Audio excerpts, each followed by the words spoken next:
was out yesterday. And yes, I have a case of the Mondays on Tuesday. At least the weather's pretty. I mean, other parts of the country are covered in snow right now, so I guess I should stop my belly aching. It's gonna be a great day.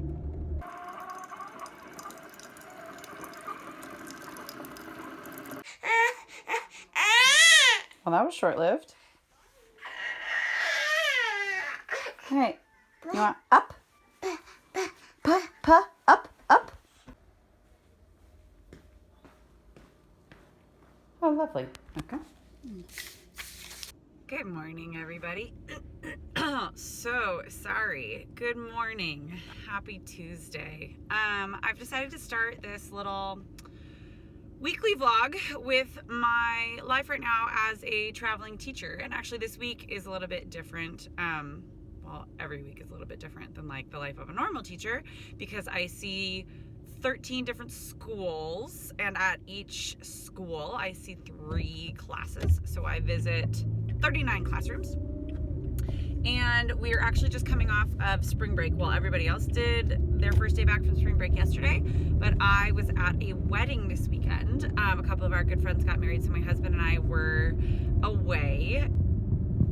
Now, like, this morning, my daughter was super clingy, poor baby, like wouldn't let me put on my makeup. It's because she just missed me, because my husband and I were gone Saturday night and Sunday night, and she didn't see me until like midday yesterday on Monday. So I can't really like begrudge her, but I was still like, Mommy has to go to work, baby, let me go. But this week actually should be a pretty easy week. We've got a pretty fun lesson that we are teaching. It's our whole entire like theme for the whole year is that we're doing like a theme park, and so kids are, through different STEM and arts lessons, they're planning different parts of a theme park. And so this one is like a theme park jingle. So we're teaching them about like rhyme scheme, and depending obviously on what grade they're in, and we're teaching them how to put words in that would like go thematically with their brand of their theme park. And each school is like coming up with a theme park that's like themed around their elementary school. It's really cute, and some of the kids are coming up with these like awesome ideas. So I'm excited to see what we get today. I've only taught this lesson once since I was out yesterday, but it's a pretty fun one, and it's actually pretty easy. But I also teach PE, which is why I look kind of schlubby, but that's okay. It's cozy, and it's a good thing it's kind of an easy day, because I am dragging. I'm so tired. I will probably be doing most of these little vlogs for the rest of this year from my car, because I don't have a classroom. So my car is my classroom. So welcome to my commute. I'll see if I can get a little bit of footage today. It's really hard when you don't have your own classroom, because I'm literally never alone. Like I'm never in a classroom alone. This is the only time I'm alone.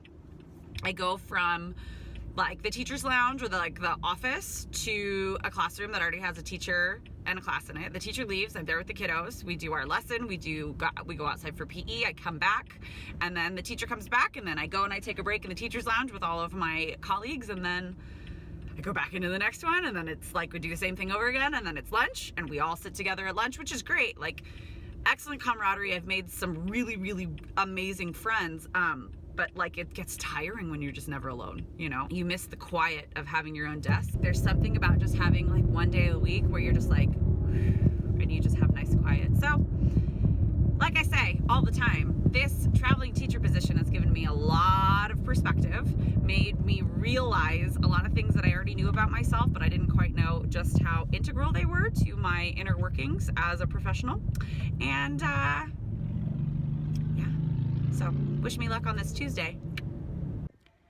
I'm actually totally shocked that I'm able to actually record a little bit right now, because like I said before, I am normally never alone during the day, but this is like 2 minutes where I was just checking my email real fast, my work email on my phone, because I don't have a computer that works. But one of my colleagues, one of my co-teachers, took the kiddos that we were working with to PE. So I'm just checking on a couple of things, and I'm looking to see our teacher transfer list, if that has come up, because it was supposed to come up yesterday. for a district, and that's how I'm going to find myself a spot back in the classroom, which I am craving, because I love working with kids and I really enjoy what I'm doing, except that then after like an hour and 50 minutes with each class, I say, okay, bye, see you in like 2 or 3 weeks. And it just, I don't know, it's not my jam. Like, I like to know kids. And I keep refreshing the stinking page and it's not coming up, and it's driving me insane. Are there bigger things to worry about in life? Absolutely. Are there things I need to be doing right now? Yeah, and I'm gonna go do them right now. But I'm going nuts. I want to know what the transfer opportunities are. Good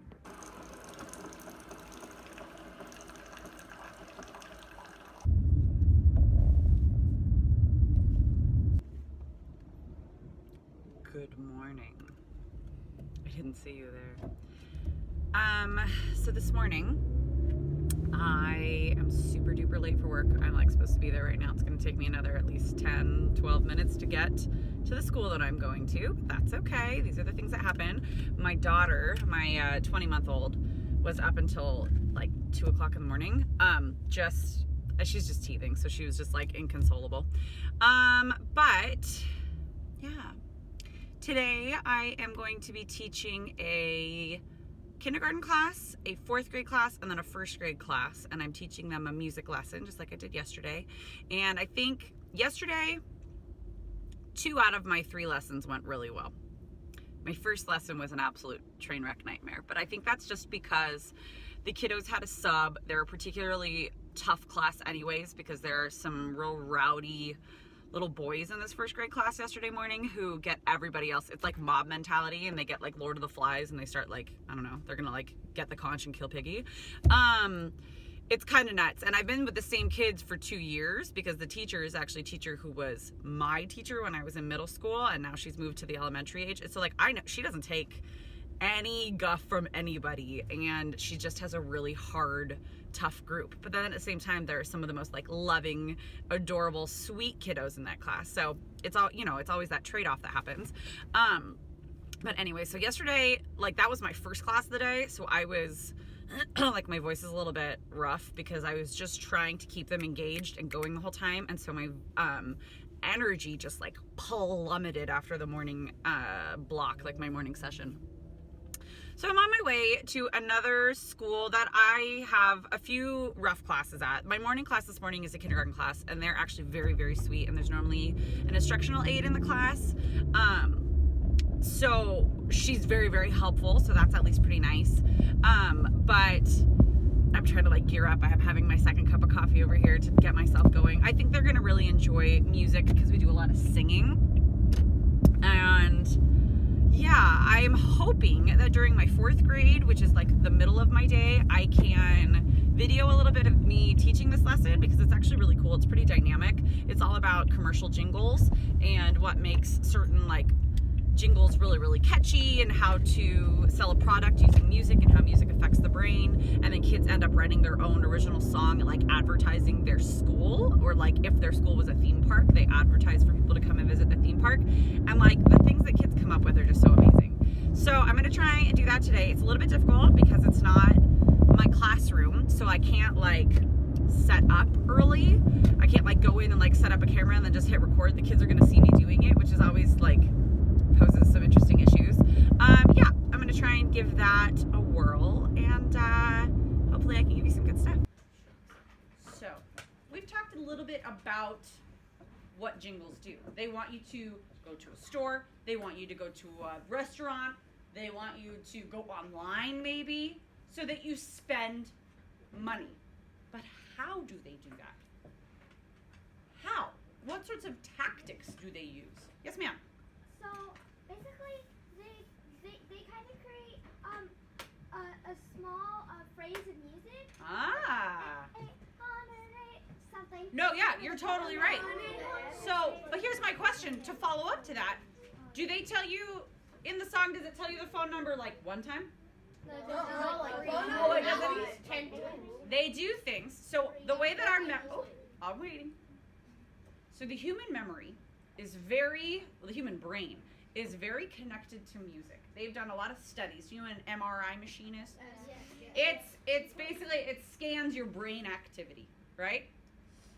So they doctors, scientists, have performed studies where they have people in an MRI being scanned in their brain while they are listening to music, bless you, while they're watching TV, while they're reading, while they're doing different activities. Music activates more parts of the brain than any of the other activities. Music is part of who we are. It's part of our biology, right? We, as humans, connect to music in a lot of ways.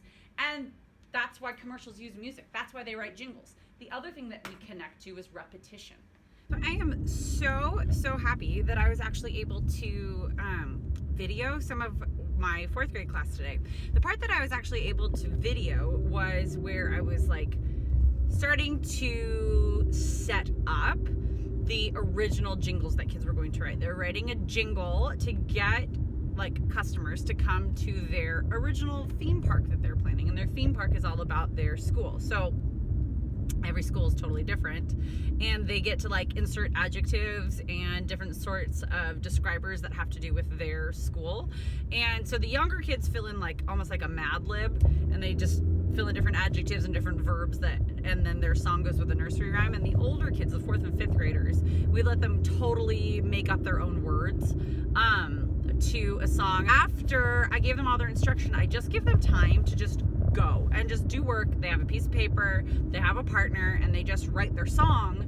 And it's kind of incredible with very little structure what they can come up with. Like, I give them a lot of information from like the front loading end of it on a bunch of examples of jingles, what jingles are for, what makes a jingle good, how people can use different sorts of writing tactics to make a jingle like stick in your head. And then I say go, and it's incredible what they can come up with because they're so used to consuming media that they that like our students really know more about advertising than we do, because they're the ones who are directly being advertised to on a daily basis, more even than I think we are, because they're our biggest consumers. I don't know, that's what I think. I also had one girl today, she decided that she wasn't going to do a jingle because she felt that spoken word poetry was more like impactful, and I was like, okay, that's fine. So she wrote an acrostic poem for the words theme park. And as she's saying, it's like T is for terrific, H is for have a great day, E is for excellent, and it's all spelled super crazy. And then she goes, A is for, and I was like, theme, T-H-E-A? No. And a couple of kids around the room kind of like it sat up like a little prairie dog and were like, and I just kind of like shook my head really fast to make eye contact with them, and nobody called her out on it, which was nice. It was sweet, but you could tell they were like, you missed the mark there, sweet pea. It was kind of adorable though. These are the kinds of things that don't really happen in a high school classroom, because some teenager with hormones coursing through them will like call somebody else out. But I don't know, 4th graders, they're still kind of sweet, and they just like went, I don't think theme has an A in it, but they like didn't say anything. It was really sweet. Ow.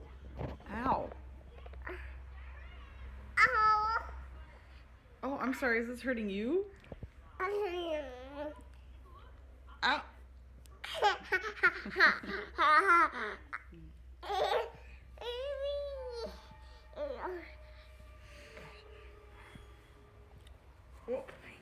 Oh, good Lord.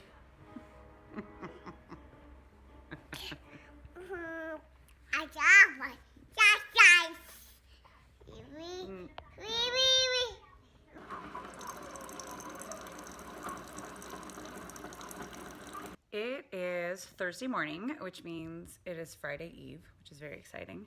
And I have to tell you what a difference a day makes, because I have been waiting. Hi, baby. Hey, Mommy. But what a difference a day makes, because I just had a hitch in my giddy up this week, because my district was supposed to have our transfer opportunities, teacher transfer opportunities for next year, for the next school year.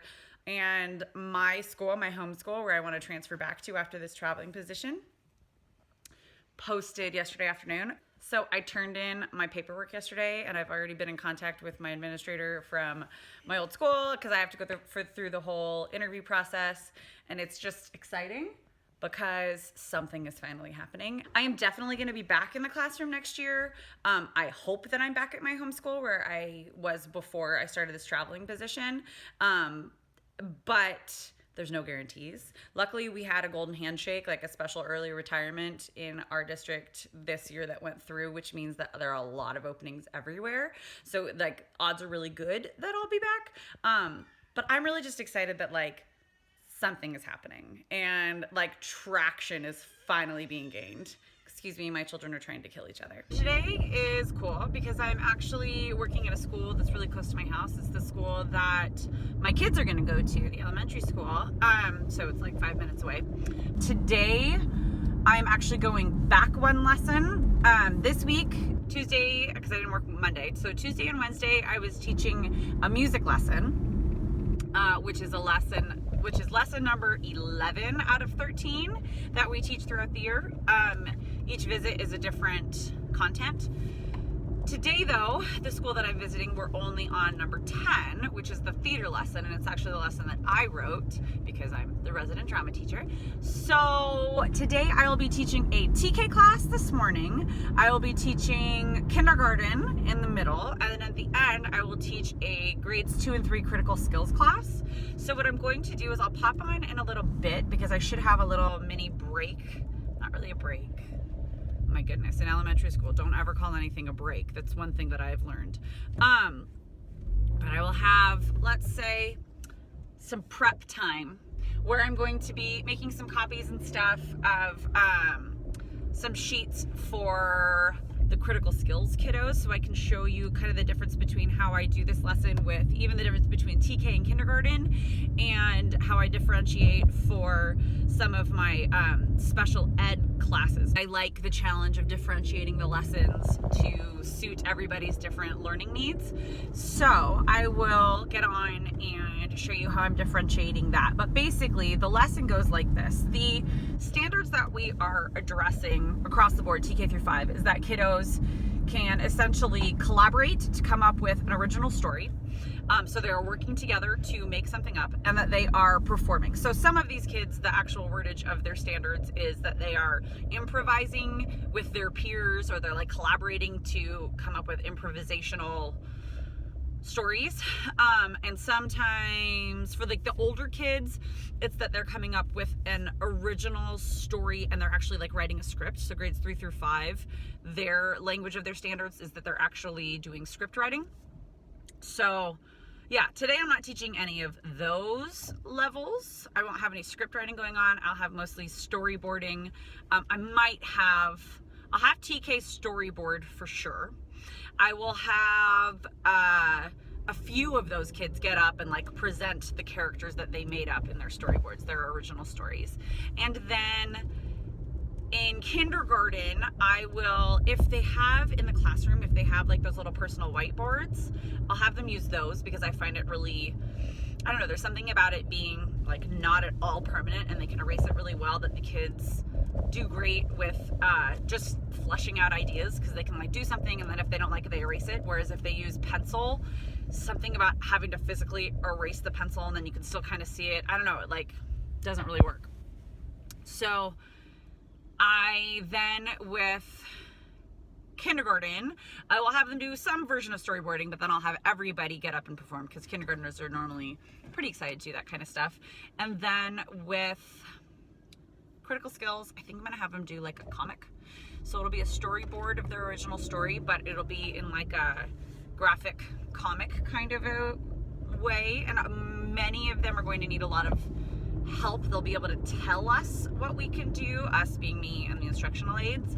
But I'll have like some sort of a sheet with speech bubbles. I used that last time I taught this with my ASD, autism spectrum disorder class that I have at a different school, and it actually worked out pretty well. Those were a little bit older kiddos, so we'll see how the 2-3 work out today. like I said, I do have a quick little moment right now where I'm going to talk a little bit about what I've been doing today. So first I had a TK class, and one of my coworkers, one of my good friends, actually was teaching a second grade class at the same time. And so I was going through just like the different really simple parts of a play, like what makes a character, how characters come to life when they're being acted out by actors, and kind of talking about those sorts of words. And so what we actually ended up doing is she brought her second graders into my TK room, and they had written original scripts all about like how the mascot of their school, like it was the origin story of how the mascot became the mascot of their school, and they were super, super cute. But the important part is this afternoon, I'm in a critical skills class. And so what I have done is a few of these kiddos are nonverbal in the class, and most of them, I think one might have the dexterity to actually really be able to write clearly enough without getting totally flustered, and he might be able to draw, but everybody's going to need some help in creating this. And so what I've done is I've created, and I'm going to go make some copies in just a second, and I'll show you though first.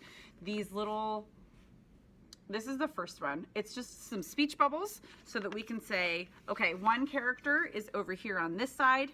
What is that character going to look like? And maybe I'll draw a picture of it and they'll color it in, or they'll just draw some representation of what the character is going to be. Another character is going to be over here behind this or under this speech bubble. And then, hi, and that starts them off. What's the character going to say? Myself or one of the aides will help. And then, hello, and then they can fill that in. So that's like my first one. I have a few iterations of this. This second one gives them like two little scenes, and so it's two characters. It'll be the same character, so I've created the same speech bubbles here and here so that they can see like the through line. But this one starts, hi, and then they can say something, and then and they can say something, and then why, and then it's got a question mark. They can fill in the question, and then, well, blah, blah, blah. Sorry, it's so embarrassing. I keep getting interrupted, and I'm like, oh, I'm just recording a video. Anyways, the last one that I made looks like this, and I was trying to, basically I messed up. So it says hi, just like the last one I showed you. And then here, I started to write the word why, but then apparently I misspelled it because I was starting to write my son's name, which is Wyatt, which I thought would be kind of a weird addition. So I just wrote why. And then they can write ha ha and fill anything in that they want to, or just draw their characters the second time. And it's just a way for kids with fewer verbal skills or who are nonverbal to participate in this and to be able to kind of come up with their own idea. And a lot of them might actually be creating characters who already exist. Like we're going to see a lot of Spider-Man characters. We're going to see a lot of like Sophia the First and characters that already exist, but that's totally fine with me. I just want them thinking in terms of making up a story. So two characters that are somehow interacting in a dialogue, whether it's just saying something really quick to each other or saying a couple of things to each other. And if I was doing this in a class where I had some more higher functioning, like dexterity wise students, I would have them draw their own, like I would just leave blank speech bubbles and like maybe even give them like quadrants, 4 little sections to draw in. But I think this is going to be perfect for the level that I have this afternoon. And there we go, until we meet again. So it is the end of the day on Thursday, and I was hoping to get some examples of like comic strip storyboards from my critical skills class that I was just teaching in. But out of, let's see, 7 students, 3 are verbal, the other 4 are nonverbal, and the 3 who are verbal absolutely like refused to participate today. One threw an all-out knockdown, drag-out tantrum. Another one just put his head on his desk and went rigid, would not put his head up. And then the third one just pretended he couldn't hear us.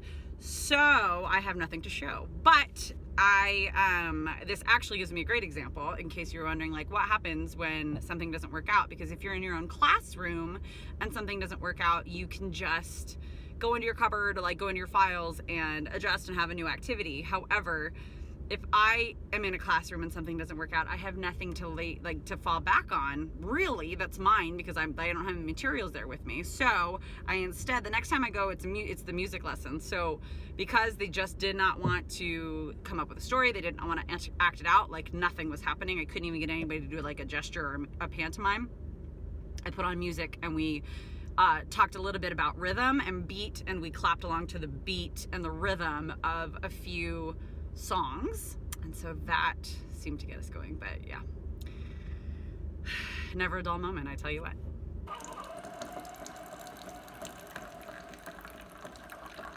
So it is Friday evening, and I am actually all gussied up because I am on my way to meet some girlfriends for a movie before I make a quick stop at ye old Target.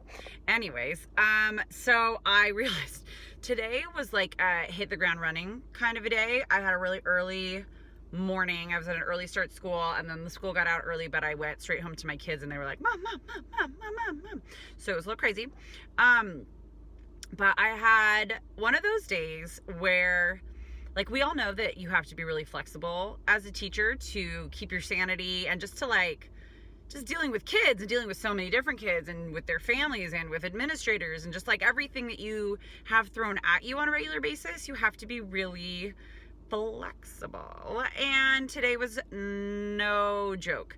I have a particularly trying TK class at the particular school that I was at. They're just, some mixes of kids are just particularly young. And so this is a young group, even though they're obviously the right age. They're just, I have a feeling some of them are not going to be necessarily moving on to kindergarten just yet. They might wait even a little bit more. Or like they might be in kindergarten for a couple years just because they're young. And this is a class where at one point, I just posted this earlier on my Instagram. At one point today, I'm not joking, I counted 6 children, 6, screaming, crying, like full-blown 2-year-old style tantrums for various reasons. 3 of them, I think, were just crying for their own reasons, and then another one was crying because it was too loud, because the kid next to him was shrieking, so then that kiddo started crying. Anyways, 6 kids were screaming. Then, amidst this, as I'm trying to just kind of like distract everybody from their own welling emotions, there are 3 known runners in that class, all 3 of them. It was like they had like a blood pact. All 3 of them ran out the door and went in 3 different directions. One went like straight across the hall to the library. The other one went to the right towards the front of the school. The other one to the left towards the playground.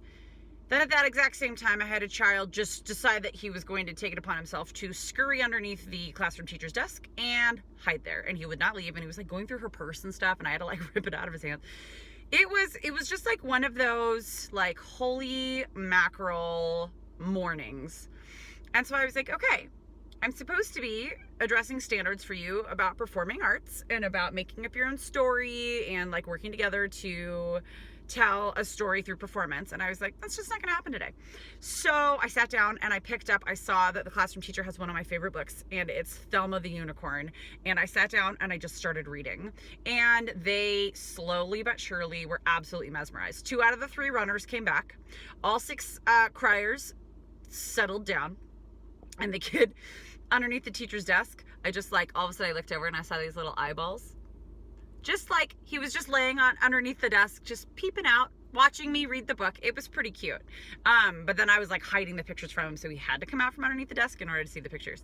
Yeah, but if you've not read Thelma the Unicorn, it's fantastic. And I plan to get my own hardback copy so that I can bring it to high school, because I think it's just a really good, it's just all about like how fame is not all that it's cracked up to be, and popularity is not what you want necessarily, but the people that actually care about you are the things that you want around you. And I think that it's, it was just it was like my magic moment. It was my unicorn book to bring the kids back to center and actually just chill out. And it ended up being a lovely Friday morning. And we, I taught them Waddle Yacha after that. And then we drew pictures of our original stories, because I was like, just performance isn't going to happen with this group today. But yeah, so flexibility. be a unicorn or be a horse. Just find the people who care about you. And that is how I am going to go into this weekend. Really excited for this little ladies' night out to go and see a movie. And I hope you all have wonderful weekend plans. And I will see you next week. Bye-bye.